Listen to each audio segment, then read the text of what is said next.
This week is the last Sunday in Lent. And the lectionary draws our attention to the language of death and life. The lectionary wants us to pay attention to both death and life. And John does this very interesting thing in his gospel. The other gospels use that famous story of Jesus angrily turning over the tables in the temple, remember, chasing out the money lenders. They use that story as the trigger, the provocative event, which initiates the execution of Jesus. After months, maybe even a couple of years of these leaders finding Jesus to be problematic, this angry protest in the temple gives the politicians the ammunition they need to go and arrest and ultimately crucify Jesus. But John puts that story right at the beginning of his gospel, not near the end as the others do. He puts it immediately after Jesus turns water into wine, and we won't explore today why he possibly does that. The thing that we want to notice is that in John, the table turning is not the provocation for the death of Jesus as it is in the other Gospels. Instead, for John, it's when Jesus raises Lazarus from the dead that the politicians and the powerful are provoked to have him killed. And we've got to say to ourselves, how intriguing is that? John carefully and deliberately places this story in front of his Easter story to show that it's not the rebel Jesus who upsets the powerful. It's the life-loving, it's the life-giving Jesus who provokes this aggressive, this bloodthirsty response from the religious leaders of the day. At the end of chapter 11, and if you haven't read it, I encourage you to read John 11, 1 to 45. That's what we read today, and you can keep reading. We're not reading that in worship. But we hear at the end of chapter 11 how the politicians of the day conspire together after this event of Lazarus' raising from the dead, how they conspire together to have Jesus arrested and killed.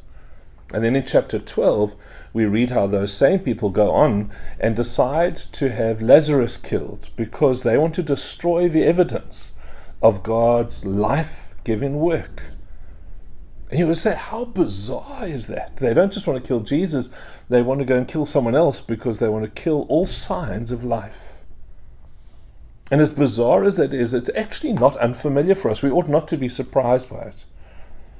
I know it sounds trite, but I reflect on this going, have you noticed how resentful some political parties and individuals might be about the relative success of the Western Cape and of Cape Town in particular?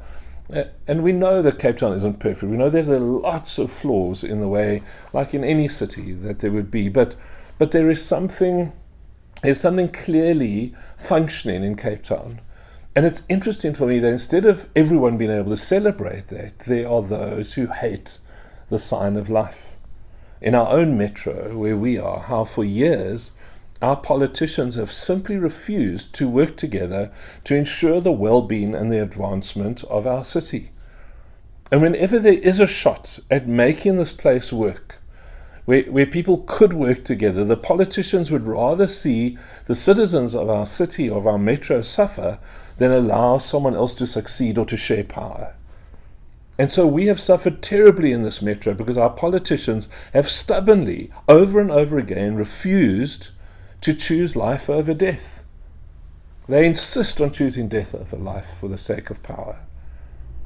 And the same thing, of course, we know happens at a national level. Whenever there seems to be an opportunity for success, whenever there seems to be an opportunity for life, whenever there seems to be an opportunity to root out corruption, somewhere someone's going to try and destroy that. Usually out of greed or pride or a lust for power. But wherever you see life in our national conversation, you can be sure that someone is at work to destroy that life. Eskom is the story really of willful death, of people choosing death over life. And when we think about it, and it really is, I was reflecting on this as my own meditation for this week, it's really quite startling that humanity has this quite deep attraction to death. And when I mean that, particularly when life is possible, when they have the choice between life and death, how attracted we are to death. Just look across the world.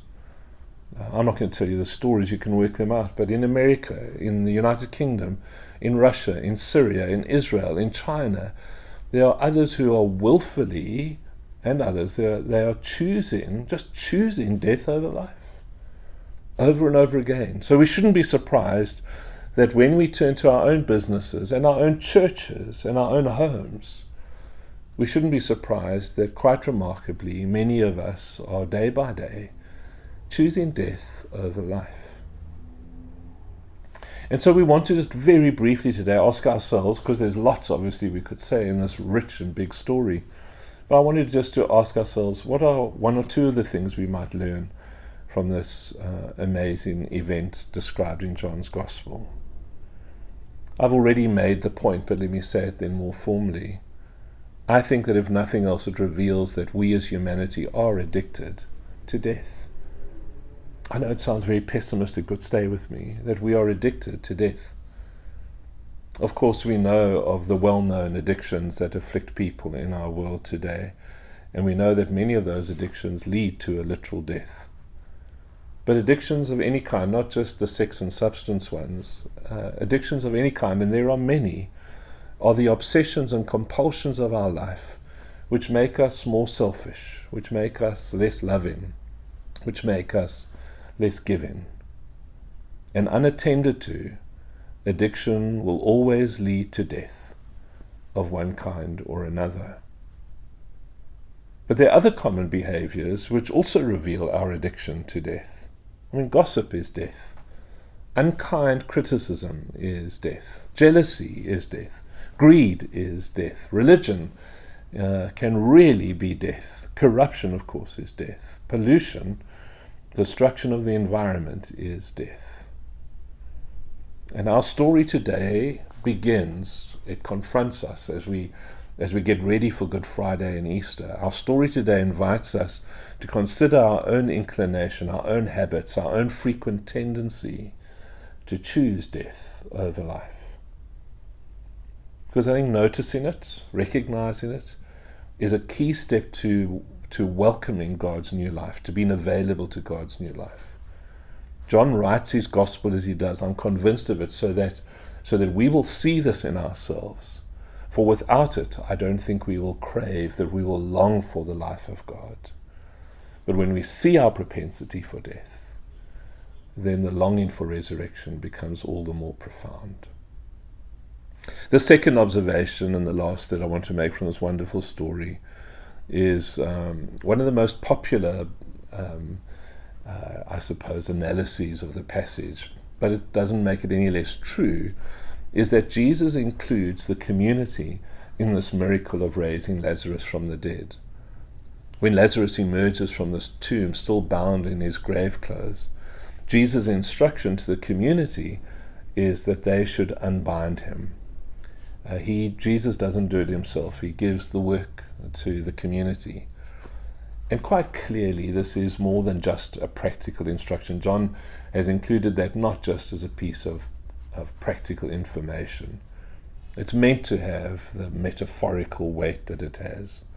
Jesus is teaching the people that whilst God does the miracle, whilst it is always God who gives the life, that we are participants, we are necessary agents in the work of overcoming the power of death. We should never confuse ourselves that we are the life givers. We are not the life givers, but we are the agents. We are significant agents in bringing life into places of death. And all of the Gospels were written for church communities like ours to read together, which is why we are reading this whole story, all those verses, why we're reading so much of the story today, because they were written for churches gathered together to listen and to contemplate and to reflect on and to think on. And the story gives us this powerful contrast. It brings us to this point. It says to us, you are either going to be in your life, you are either going to be an agent of death, or by God's power, you will be a conqueror of death. You will either be an agent of death, or by God's power, you will be a conqueror of death. We either in our lives build or we destroy. I'll never forget when I was quite new here at Newton Park, Hilton Carr, a great father of our church, whom many of us love deeply. I remember him saying to me once, Rowan, I've learned that there are just two kinds of people in this world. There are givers and takers. And Hilton was really telling the truth of this story, that there are those who take life and that there are those who bring life and give life. Now we know that none of us is perfectly good or perfectly bad. All of us are a mix to one degree or another. But as this gospel, as this wonderful story turns our faces towards Easter and the inescapable realities of life and death, this story will ask us, and it does ask us today, whether we are people who live our lives plotting in one form or another to kill or to unbind the dead. God be with you.